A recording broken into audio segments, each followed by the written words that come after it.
Hey everyone, on this episode of the Virtual GM podcast, Cody and I talk about must-attend events in the industry, Vibrant Management's 5-year anniversary, and the adventure and path that has been on, and then 4 problems that every hotel faces. Stay tuned to the end to see that one.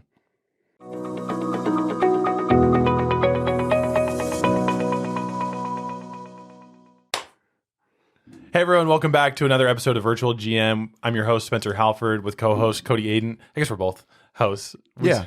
It's your host, Spencer. Right. It's your host, Spencer and Cody. And today we've got a really great episode for you. Today, stick around till the end. We're talking about 4 things that most hotels do wrong in their operations. This might not apply to you, but I would imagine that several of them do. Just like always, if you've been following the podcast, starting last week, so this is our second in a row. Second time doing the segue. We start with the segue, which is from our EOS business coach, Craig, and the EOS program. Segue is just what we learned and what was a highlight for us professionally as well as personally within the last week. So it's just a way that we kick off our level 10 meetings and then like our marketing meetings, our operations meetings. So I can go ahead and get started. And this is something that we'll probably talk about in the podcast as well. But we recently took on a client that actually had left us in the past.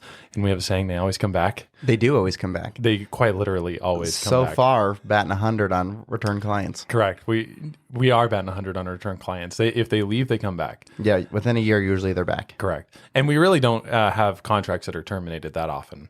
No, we've only had a few. Rarely. So this is one of the rare ones that left.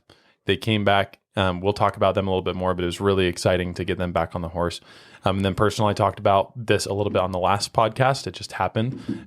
My girlfriend and I went to Zion and did our e-biking. Oh, sweet. That's great. Yeah, loved it. Did you bring up any other people or was it just the two of you? Yeah, we brought her friends, Dave and Christy. Cool. And it was super fun. We had the best time ever. That's awesome. And she can comfortably fit on the back of one of those She e-bikes. did. Well, she took her own and my own all the way up the canyon, and then we made it to the Temple of Sinawava. But it was one of those ones that has like a seat on the back, but it wasn't like the big whole carriage one. You know what I'm talking about?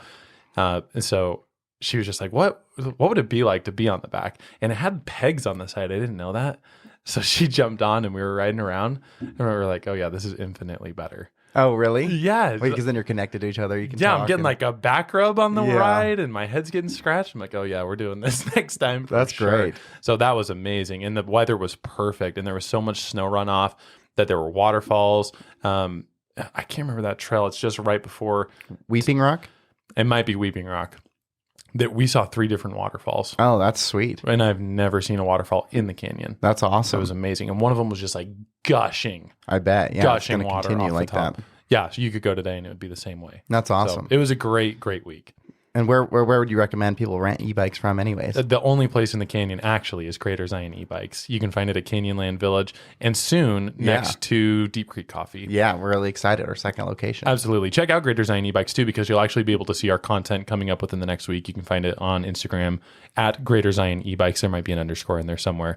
But if you just search Greater Zion e-bikes, there's no way you don't find it. Yeah. In fact, I think if you search it, that video with almost 7 million views is one of the first. That's sure probably what happens when you just search e-bikes too. Yeah, I bet. Well, of course. Who else in that area has 7 million views on a video for e-bikes? Nobody. No, it would be hard. Yeah. Yeah, unless they're paying for it. And they have to pay a lot. So they would have to pay a lot. Yeah, no one's doing that. I actually think about that. Like, remember the ads we ran? I'm not going to say the name, but for that property in BC. Yeah.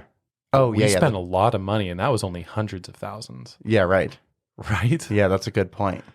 I mean, we spent thousands of dollars every month. $10,000 a month. And we never hit. Not 7